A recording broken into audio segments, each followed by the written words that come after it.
जय हिंद। स्वागत है आपका हमारे इस YouTube चैनल में। आज हम करने वाले हैं कंप्यूटर की क्लास, जिसमें आज हम 20 प्रश्नों को करेंगे और आपको पता चलेगा कि किस प्रकार से प्रश्न एग्जामों में पूछा जाता है, उसको कैसे सॉल्व करना था। सबसे पहला प्रश्न लेंगे इंटरनेट से। तो इंटरनेट का मतलब आपको बताना है या फिर नीचे लिखे ऑप्शन से आपको चयन करना है। एक लोकल कंप्यूटर नेटवर्क है, वर्ल्ड वाइड कंप्यूटर नेटवर्क है, इंटरकनेक्टेड नेटवर्क है। World wide interconnected computer network, इसका फुल आप एक ऑप्शन के हिसाब से उत्तर लगाएंगे तो ऑप्शन नंबर 4 आ जाएगा। ऑफलाइन ऑपरेशन डिवाइसों का ऑपरेशन है। यह प्रक्रिया निम्नलिखित के नियंत्रण के बिना निष्पादित की जाती है। इसके बिना, तो ये सीपीयू के बिना निष्पादित की जाती है। ऑफलाइन है तो फिर कंप्यूटर के इसमें सीपीयू की आवश्यकता ही नहीं है। डेटा को लॉजिक सीक्वेंस में, देखिए यहाँ पे ऑफलाइन लिखा है ना। ऑफलाइन का मतलब है कई बार आप यदि कोई भी चीज़ सीपीयू से डायरेक्टेड कनेक्टेड है उसको हम ऑफलाइन कहते हैं। इंटरनेट के मामले में ऑफलाइन ऑनलाइन होता है। जब हमारे पास नेट चल रहा है तो ऑनलाइन है, यदि नेट नहीं चल रहा है तो ऑफलाइन कहलाएगा। समझ गए। डेटा को लॉजिक सीक्वेंस में अरेंज करने की प्रक्रिया क्या कहलाती है? सॉर्टिंग, रिप्रोड्यूसिंग, क्लासिफाइंग या फिर समराइजिंग। इसको हम किस नाम से जानते हैं? इसको हम क्या जानते हैं? सॉर्टिंग के नाम से जानते हैं। ऑफिस 2007 के अंतिम परिवर्तन लास्ट चेंज को रिवर्स करने के लिए निम्नलिखित में से कौन सा शॉर्टकट उपयोग किया जाता है? तो यह है आपके कंट्रोल जेड। निम्नलिखित में से कौन सा स्टोरेज मीडिया केवल सिक्वेंशियल एक्सेस उपलब्ध कराता है? सिक्वेंशियल मतलब एक गाने के बाद दूसरा, एक रिकॉर्ड के बाद दूसरा, दूसरे के बाद तीसरा, तीसरे के बाद चौथा। तो ऐसा कौन सा ऑप्शन है जो आपको सिक्वेंशियल का मौका देता है? वो आपका मैग्नेटिक टेप। क्या है? Magnetic tape. और फ्लॉपी डिस्क मतलब कहने का मतलब ये है, जैसे 4 गाने हैं, मान लेता हूँ 4 गाने हैं। सीक्वेंस का मतलब पहले ये गाना खत्म होगा, फिर ये, फिर ये, फिर ये। लेकिन डायरेक्ट मतलब यदि एक गाना है, आपको तुरंत चौथा गाना सुनना तो आप सीधे चौथे पे ट्रैक कर सकते हैं। चौथे से तीसरे में से तीसरे में जा सकते हैं, तीसरे से पहले में जा सकते हैं। जहाँ जहाँ आप वहाँ जा सकते हैं डायरेक्ट में। और सिक्वेंशियल में एक एक करके आपको जाना होता है। एप्लीकेशन प्रोग्राम का कलेक्शन कहलाता है।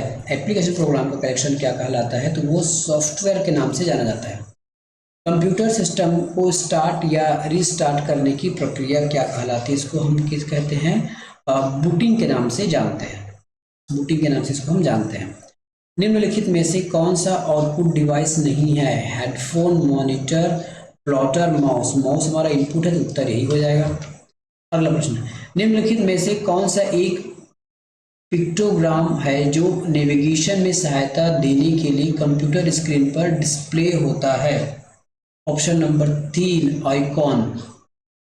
किसी चेक के बॉक्स स्ट्रिप को पढ़ने के लिए बैंकों द्वारा निम्न में से किस डिवाइस का उपयोग किया जाता है? तो वो हमारा MICR, मैग्नेटिक इंक करेक्टर। जब आप चेक लाते हो ना तो चेक में एक मैग्नेटिक इंक रीडर से लिखे हुए कुछ अंक होते हैं, उसको केवल MICR ही पढ़ सकता है। तो इसका उत्तर हो जाएगा MICR। एक एक्सेल वर्कबुक खाली स्थान का एक कलेक्शन होता है। किसका कलेक्शन होता है? ये होता है आपके चार्ट्स और वर्कशीट का। चार्ट्स और वर्कशीट डॉक्यूमेंट्स में नहीं आएगा। निम्नलिखित में से कौन पोर्टेबल कंप्यूटर नहीं है?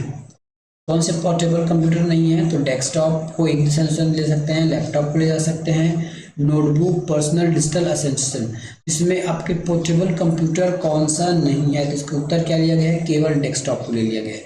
देखिए आप यहाँ पे बाय ऑप्शन लेके चले तो लैपटॉप को आप धर कर पकड़ के बैग में ले जा सकते हैं, नोटबुक ले जा सकते हैं, पर्सनल असिस्टेंट जो मोबाइल टाइप का होता है उसको ले जा सकते हैं। डेस्कटॉप को आप नहीं ले जा सकते, इसलिए इसका उत्तर डेस्कटॉप लिया गया है।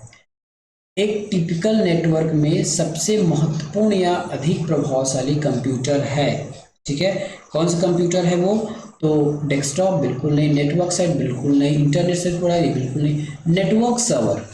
MS वर्ड में हेडर दिखाई देता है टॉप पर, बॉटम पर, डॉक्यूमेंट के आरंभ में या फिर अंत में। तो हेडर का मतलब तो टॉप होता है, तो ये टॉप पे दिखाई देगा। साधारण गणितीय और तार्किक कार्यों का निष्पादन करता है। ALU, arithmetic logic unit. निम्नलिखित में से कौन हार्डवेयर और यूज प्रोग्राम के माध्यम से कंप्यूटर सिस्टम की एक लेयर है? निम्नलिखित में से कौन हार्डवेयर और यूजर प्रोग्राम के मध्य कंप्यूटर सिस्टम की एक लेयर है? तो इसका उत्तर क्या हो जाएगा? Option number 2, operating system. Computer, mobile उपकरण और इंटरनेट से संबंधित तकनीकों को समझने और जानकारी प्राप्त करने के लिए निम्नलिखित में से कौन सा अधिक अपरिहार्य है। तो इसका उत्तर हो जाएगा आपका कंप्यूटर इंटीमेसी, इंटेलिजेंसी, कोर्स या फिर लिटरेसी। तो इसका उत्तर हो जाएगा कंप्यूटर लिटरेसी। निम्नलिखित में से कौन सेकेंडरी स्टोरेज डिवाइस नहीं है? कौन सा नहीं है? तो मैग्नेटिक डिस्क है, रैम्स है, टेप ड्राइव है। रैम नहीं है क्योंकि ये हमारे प्राथमिक डिवाइस है इसलिए। डेटा कम्युनिकेशन सिस्टम जो अन्य राज्यों, देशों या फिर समस्त विश्व को जोड़ता है इसको वैन कहते हैं। किसी फाइल के अंतिम कैरेक्टर्स, वर्ड्स और लाइनों की कुल संख्या काउंट करने के लिए किस कमांड का प्रयोग किया जाता है? इसका उत्तर हो जाएगा ऑप्शन नंबर 3, WC कमांड का उपयोग किया जाता है। अगला प्रश्न, फिर से हम 20 प्रश्न कर लें, 20 प्रश्न और देखते हैं। निम्नलिखित में से कौन ऑपरेटिंग सिस्टम नहीं है? MS-DOS, Windows 90, safari. तो इसमें से कौन सा हमारा ऑपरेटिंग सिस्टम नहीं है? तो सफारी इसमें ऑपरेटिंग सिस्टम नहीं है, बाकी सब है। एक्सेल में दूसरे फंक्शन में स्थित फंक्शन कहलाते हैं डबल फंक्शन, नेस्टेड फंक्शन, सम फंक्शन या फिर राउंड फंक्शन। फंक्शन के अंदर फंक्शन को कहा जाता है नेस्टेड फंक्शन के नाम से जाना जाता है, नेस्टेड। ठीक है, ये जब हम एक्सेल पढ़ाएंगे ना उसमें आपको बता देंगे कि ये कैसे लगाया जाता है। वेबसाइट क्या चीज़ है? ऑप्शन के हिसाब से देखिए तो यह लोकेशन है जहाँ पर वेब पेज प्रारंभ होता है, तो ये बिल्कुल सही है। वैन एक नेटवर्क है जो लिस्ट टेलीकम्युनिकेशन लाइंस का प्रयोग करते हुए एक विस्तृत एरिया कवर करता है। संक्षिप्त शब्द को वैन का तात्पर्य क्या होगा? World wide area network. ठीक है, वर्ल्ड वाइड एरिया नेटवर्क। तो देखिए इसका उत्तर क्या लिया गया है? इसका हम उत्तर क्या लेंगे? World wide area network.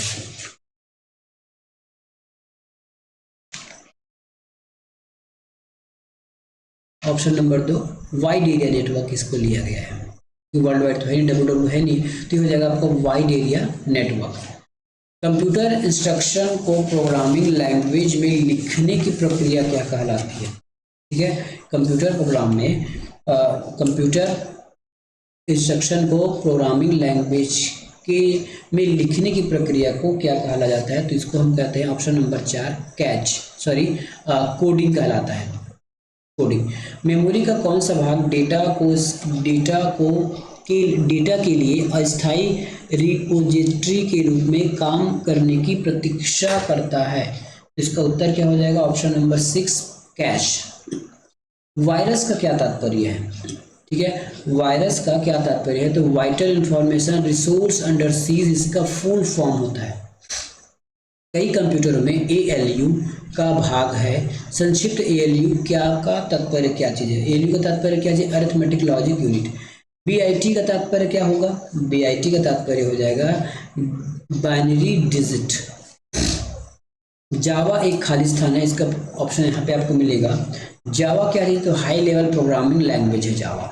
ठीक है, वह विशेष प्रोग्राम जो यूजर्स को वेब पर इंफॉर्मेशन लोकेट करने की सहायता करता है, क्या कहलाता है? ये कहलाते हैं हमारे सर्च इंजन कहलाते हैं।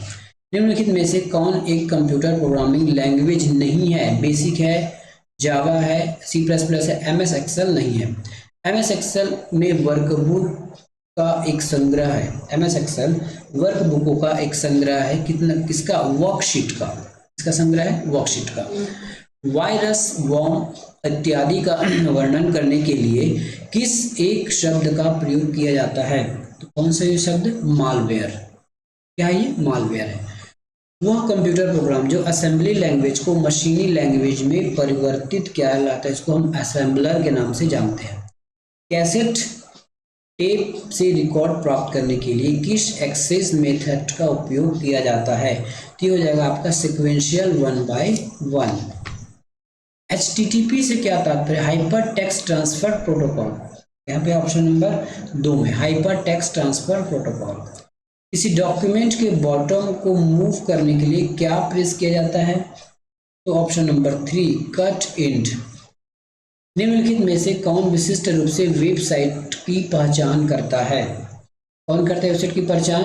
तो ये हमारे URL भाई साहब हैं, वो वेबसाइट की पहचान करता है। एक डायरेक्टरी के अंदर विद्यमान डायरेक्टरी क्या कहलाती है, तो इसको हम सब डायरेक्टरी के नाम से जानते हैं। तो इस प्रकार से इसमें हमने आप 40 प्रश्नों को आपसे से चर्चा कर लिया है। डेली इसी प्रकार 40-50 प्रश्न करेंगे तो आसानी से आप छात्र सदीक्षक का पेपर निकाल सकते हैं। मिलेंगे नेक्स्ट वीडियो में, धन्यवाद।